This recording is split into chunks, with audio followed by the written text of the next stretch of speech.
Assalamualaikum warahmatullahi wabarakatuh. Apa kabar kalian anak-anakku semuanya? Baik, alhamdulillah, luar biasa. Allahu Akbar. Anak-anakku yang solih dan solehah, hari ini kita masih belajar tema 5, subtema 2, pembelajaran 5 dan 6. Di pembelajaran 5 dan 6 ini nanti kalian akan belajar muatan bahasa Indonesia, kemudian muatan PPKN, dan ditutup dengan muatan matematika. Pak Guru berharap kalian tetap semangat ya. Oke, baik anak-anakku, mari kita mulai pembelajaran kita pada hari ini dengan membaca doa bersama-sama. Mudah-mudahan dengan kita membaca doa, Allah senantiasa memudahkan kita dalam menuntut ilmu dan kelak kita akan mendapatkan ilmu yang bermanfaat. Amin ya rabbal alamin. Membaca doa dimulai. Bismillahirrahmanirrahim. Rabbi zidni ilman nafi'a warzuqni fahman wasi'a. Ya Allah, tambahkanlah aku ilmu yang bermanfaat dan anugerahkan kepadaku kefahaman yang luas. Ya Allah, kabulkanlah permohonanku. Amin. Anak-anakku sekalian, hari ini khususnya muatan bahasa Indonesia kita masih belajar tentang puisi. Ya, puisi. Nah, di sini ada Beni anak yang pandai. Beni selalu ditunjuk oleh guru. Sekarang Beni ditunjuk oleh ibu guru. Beni diminta membacakan puisi. Puisi dibacakan di depan kelas. Judul puisinya adalah Paman Datang. Nah, anak-anakku sekalian, ini adalah puisi yang akan dibacakan oleh Beni, yaitu yang judulnya tadi Paman Datang. Sebenarnya puisi ini kalian sudah sering mendengar dan Pak Guru yakin bahwa kalian sudah hafal ya, tapi dalam bentuk lagu. Nah, sekarang Beni akan membacakan dalam bentuk puisi ya. Silakan didengarkan.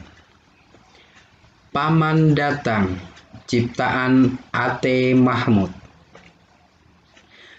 Kemarin paman datang, pamanku dari desa. Dibawakannya rambutan, pisang, dan sayur mayur segala rupa. Bercerita paman tentang ternaknya. Berkembang biak semua padaku. Paman berjanji mengajak libur di desa. Hatiku girang tidak terperi. Terbayang sudah aku di sana. Mandi di sungai, turun ke sawah, menggiring kerbau ke kandang. Nah, anak-anakku sekalian, perhatikan puisi di atas yang telah dibaca oleh Beni. Tuliskan kosakata baru.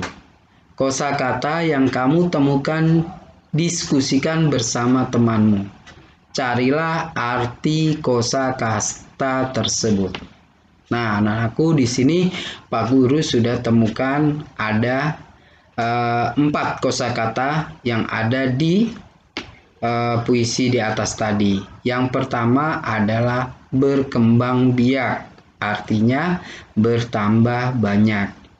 Kemudian yang kedua, girang. Artinya riang gembira. Yang ketiga, terperi. Artinya terhingga. Yang keempat, menggiring. Artinya menghalau binatang ke suatu tempat. Nah, anak-anak, di sini Pak Guru sudah memberikan 4 kosakata baru. Nanti kalian bisa cari lagi kosakata baru yang ada di puisi Paman Datang tadi, ya.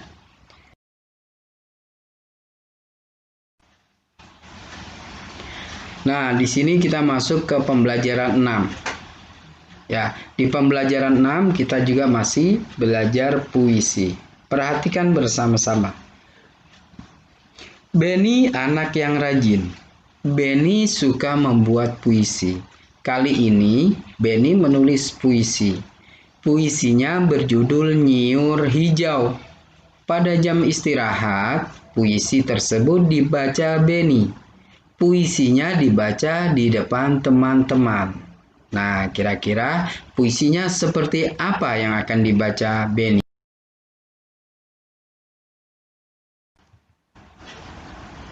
Nah, ini anak-anak puisi yang akan dibaca oleh Benny ya.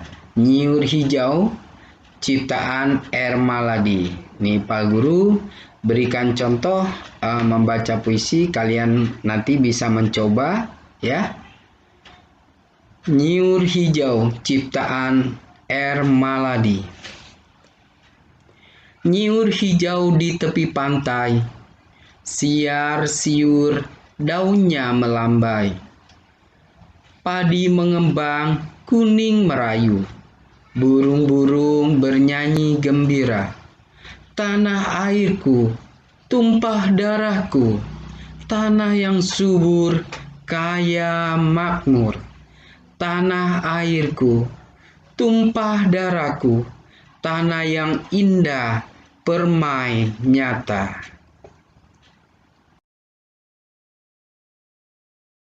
Nah, anak-anakku sekalian, setelah kalian mendengarkan puisi yang dibacakan oleh Pak Guru, sekarang buatlah pertanyaan sesuai puisi di atas. Kemudian tukarkan pertanyaanmu dengan temanmu. Kemudian jawablah secara bergantian. Di sini Pak Guru coba memberikan contoh satu pertanyaan dan satu jawaban berdasarkan puisi yang ada di atas. Pertanyaannya adalah, pohon apakah yang ada di tepi pantai? Ya, mohon maaf itu kurang tanda tanya ya. Oke, jawabannya adalah pohon kelapa nyiur atau nyiur ya. Nanti kalian bisa mencoba membuat kalimat pertanyaan beserta jawabannya. Tentunya yang sesuai dengan puisi di atas tadi. Oke, selanjutnya, ayo berlatih. Baca kembali puisi di atas. Carilah kosakata baru dalam puisi. Tuliskan kosakata baru tersebut. Nah, di sini anak-anak, Pak Guru sudah menemukan ada 5 kosakata baru, ya. Nanti Pak Guru akan memberikan contoh satu kosakata baru beserta artinya, sisanya nanti kalian yang mencari sendiri di rumah, tentunya dengan membuka kamus ya. Sekarang di situ kosakata baru ada merayu, nyiur, siar, makmur, permai. Nah, kira-kira merayu yang pertama apa artinya merayu? Iya, merayu artinya besar, ya. Kemudian kosakata berikutnya ada nyiur, ada siar, ada makmur, ada permai. Coba kalian di rumah buka kamus, ya. Tentunya minta bantuan dengan orang tua kalian, ya, untuk menemukan arti dari kosakata baru yang ada dalam puisi.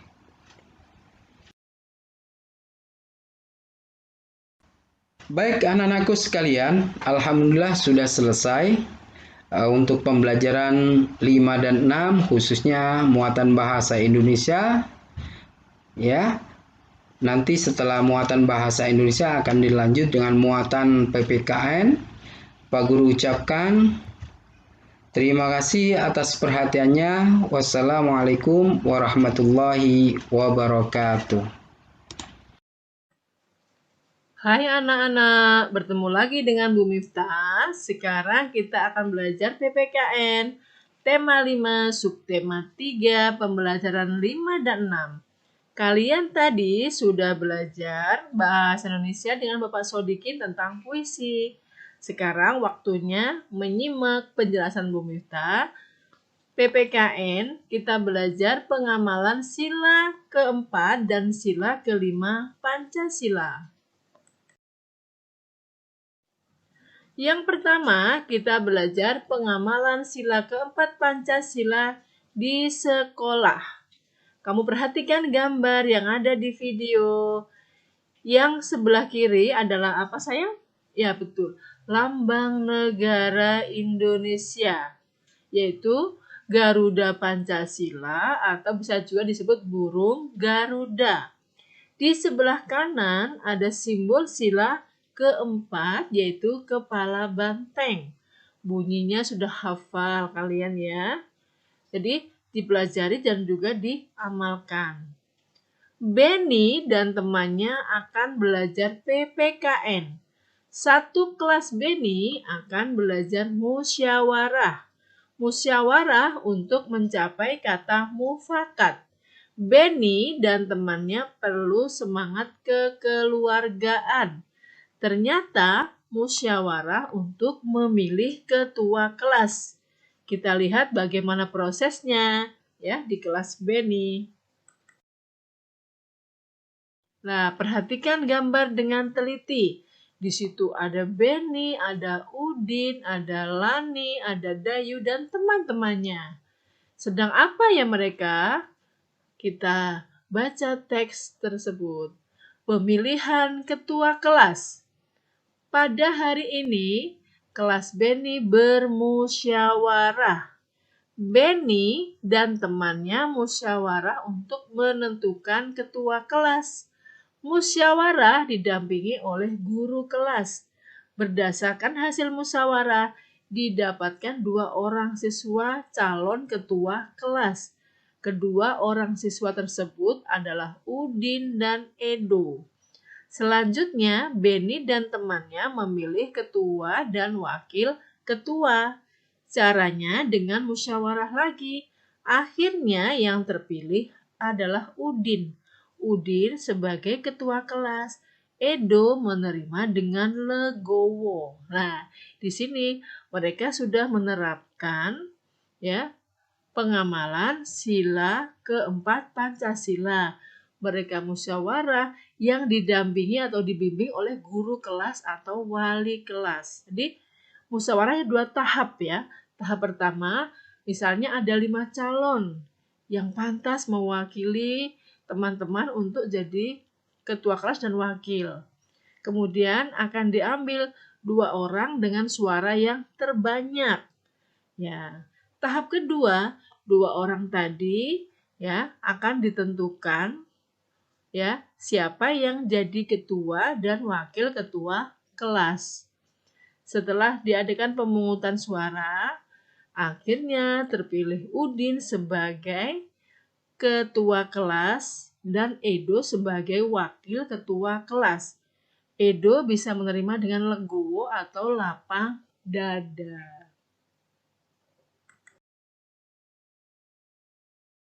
Jawablah pertanyaan berdasarkan teks.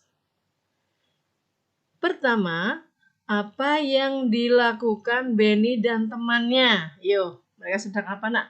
Betul, musyawarah untuk memilih ketua kelas. Yang kedua, sebutkan nama calon ketua kelas yang terpilih. Tadi ada 2 orang yaitu Udin dan Edo. Yang ketiga, bagaimana hasil musyawarah yang dilakukan? Ya. Hasil musyawarahnya adalah Udin ditetapkan sebagai ketua kelas. 4. Apakah Edo menerima hasil pemilihan ketua kelas? Ya, Edo menerima dengan legowo atau lapang dada. 5. Mengapa kegiatan musyawarah perlu dilakukan? Berikan alasanmu. Nah, kegiatan musyawarah perlu dilakukan ya untuk memilih ketua kelas yang nantinya merupakan hasil kesepakatan bersama sehingga semua pihak bisa menerima, bisa melaksanakan dengan baik.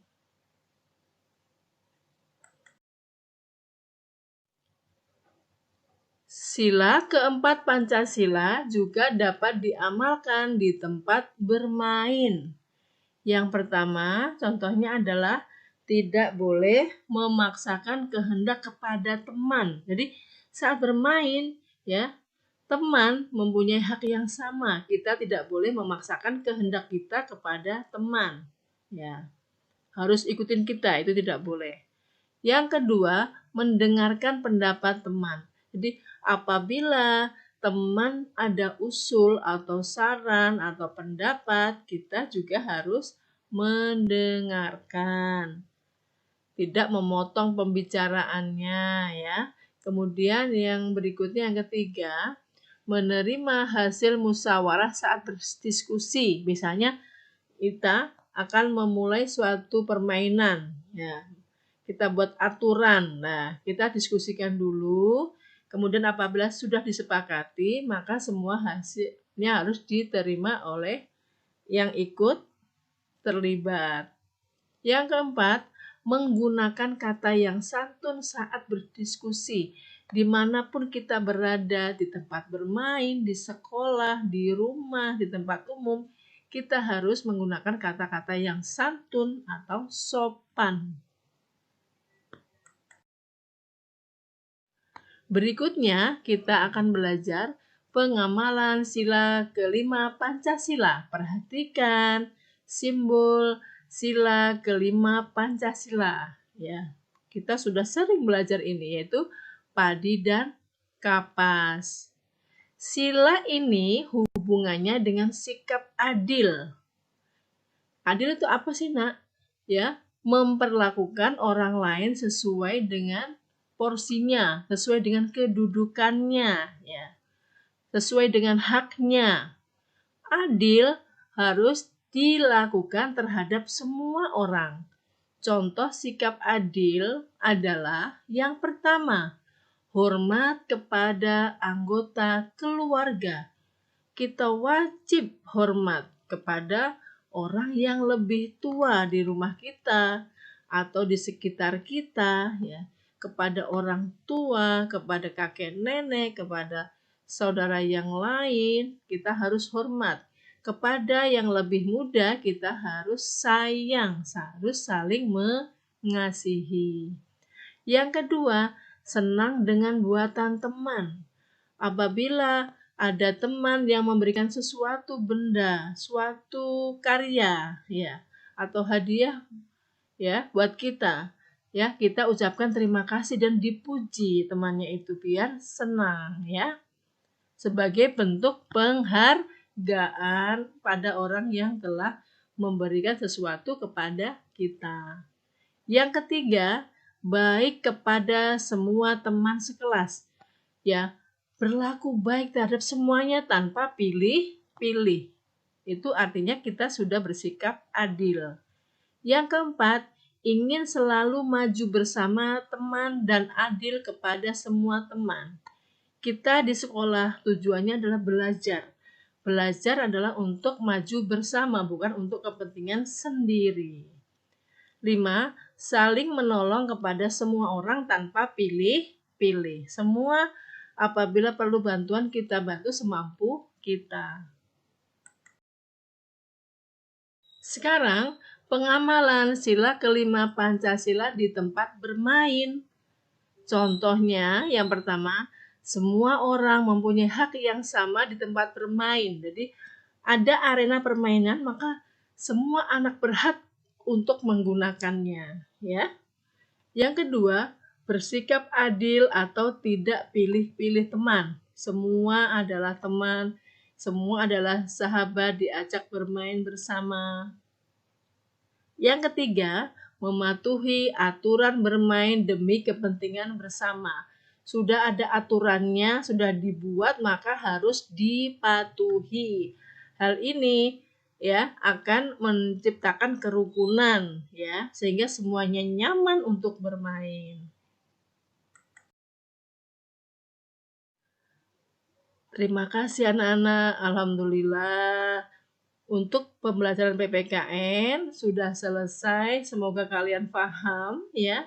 Setelah ini akan dilanjutkan dengan Bu Mariani masih belajar tentang pengukuran panjang. Terima kasih. Anak-anak, ketemu lagi kita di muatan matematika. Masih dengan Bu Mar tentunya. Oke, hari ini kita sudah masuk ke pembelajaran 5 dan 6 di subtema 3. Kalau tadi di awal kalian sudah belajar bahasa Indonesia dengan Pak Sodikin, masih tentang puisi, ya. Lalu dilanjutkan dengan PPKN oleh Bu Miftah, yaitu tentang pengamalan sila keempat dan kelima di sekolah. Nah, di muatan matematika ini kita masih belajar tentang satuan panjang dan penjumlahan atau pengurangannya. Nanti Bu Guru akan memberikan soal di akhir materi ini. Nah, sekarang coba kalian perhatikan baik-baik. Di sini ada gambar Edo, Beni, dan Siti. Apa sih kira-kira yang sedang mereka lakukan? Betul, mereka sedang mengukur panjang kaki mereka masing-masing ya anak-anak. Nah, mereka mengukur panjang kakinya. Nah, kalau kalau Edo, ini Edo ya. Edo ini menggunakan meteran kain. Sedangkan Beni menggunakan meteran roll kecil. Siti juga sama menggunakan meteran kain. Nah, ketiga alat ukur ini adalah alat ukur baku tentunya. Ya. Nah, mereka mengukur panjang masing-masing dari kaki mereka. Sekarang kita lihat hasilnya. Cermati cerita berikut. Panjang kaki Beni 22 cm.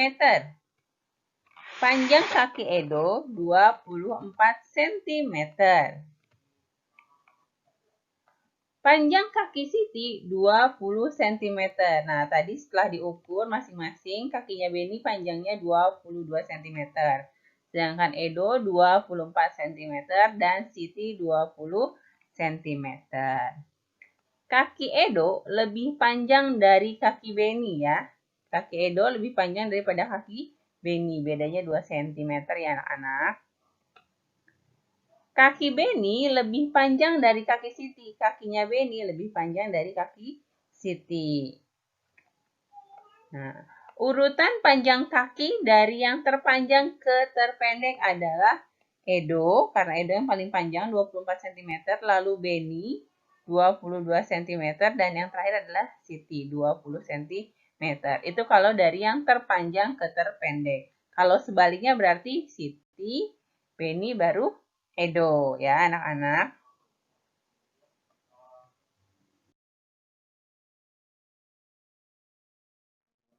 Oke, di minggu lalu, mohon maaf, di hari Senin yang lalu kita sudah belajar contoh soal mengubah satuan yang berbeda. Nah, untuk contoh yang sekarang ini, kita belajar yang satuannya sama dan yang berbeda. Nah, perhatikan baik-baik. Siti memiliki pita sepanjang 54 cm. Lani memiliki pita sepanjang 40 cm. Berapa sentimeterkah panjang kedua pita mereka? Nah, di sini ada Siti 54 cm, Lani 40 cm. Yang ditanya berapa sentimeterkah panjang kedua pita mereka? Kira-kira kalau panjang kedua pita mereka berarti diapakan? Betul, dijumlah. Ini sentimeter, sentimeter ke sentimeter. Berarti tidak ada yang berubah. Kita tulis dulu soalnya, nak. Nah, jawabnya bagaimana? Kita tulis dulu. Tadi, punya Siti dulu. Siti 54 cm. Ditambah, karena di sini kan panjang keduanya. Dengan punya pita Lani 40 cm. Nah, sama dengan berapa sentimeter? 94 cm. Kok bisa Bu Guru 94 cm? Karena kan sama-sama senti, jadi tidak ada yang berubah. Nah, jadi panjang pita mereka adalah 94 cm. Tidak perlu ada yang dirubah, langsung dijumlahkan seperti biasa. Seperti itu ya anak-anak ya. Oke, kita beralih ke contoh soal berikutnya. Nah, kalau ini dua-duanya harus kita rubah. Coba perhatikan. Udin memiliki bambu sepanjang 3 meter. Bambu tersebut akan dipotong sepanjang 2 meter. Berapa sentimeterkah sisa bambu Udin? Nah, lihat, dia punya 3 meter, mau dipotong 2 meter. Tapi di sini yang ditanya bukan berapa meter, melainkan berapa sentimeterkah. Berarti kan satuannya berbeda, ya nak ya? Karena ditanya sisa, otomatis dia pasti dikurang. Oke. Bagaimana cara menjawabnya? Sama seperti yang tadi di awal, kita tulis dulu soalnya, ya. 3 meter, ya, 3 meter, nih awal, dikurang karena sisa 2 meter, sama dengan titik-titik sentimeter, karena dimintanya ke senti. M dan CM, sama tidak? Tidak sama, karena tidak sama kita rubah dulu. Nah, ada dua cara mengerjakannya. Cara yang pertama, nah, ini langsung kita kurangin dulu. 3 meter dikurang 2 meter. 3 dikurang 2, berarti sisanya adalah 1 meter. Baru kita rubah.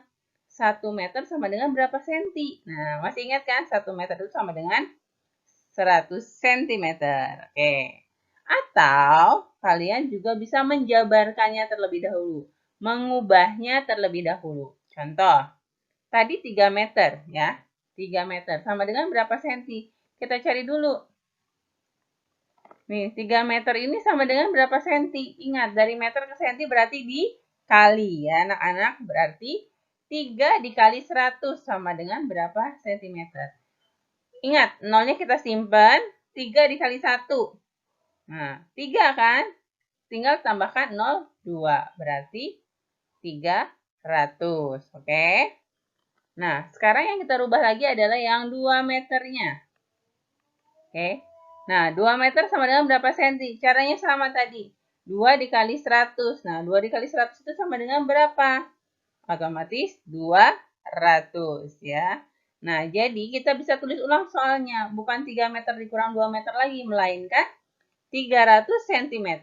Nah, ini 300 cm dikurang 200 cm sama dengan titik-titik cm.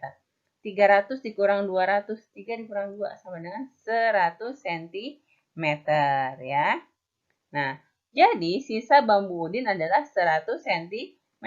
Di sini kita bisa tulis hasilnya. 100 cm. Nah, seperti itu anak-anak. Semoga penjelasan Bu Guru bisa kalian pahami. Ingat nak, jangan malu bertanya. Jika di rumah kalian kakak atau orang tuanya tidak ada yang bisa ditanya, boleh tanya ke Bu Guru, tidak apa-apa. Insya Allah Bu Guru akan menjawab setiap pertanyaan kalian. Ya anak-anak? Oke.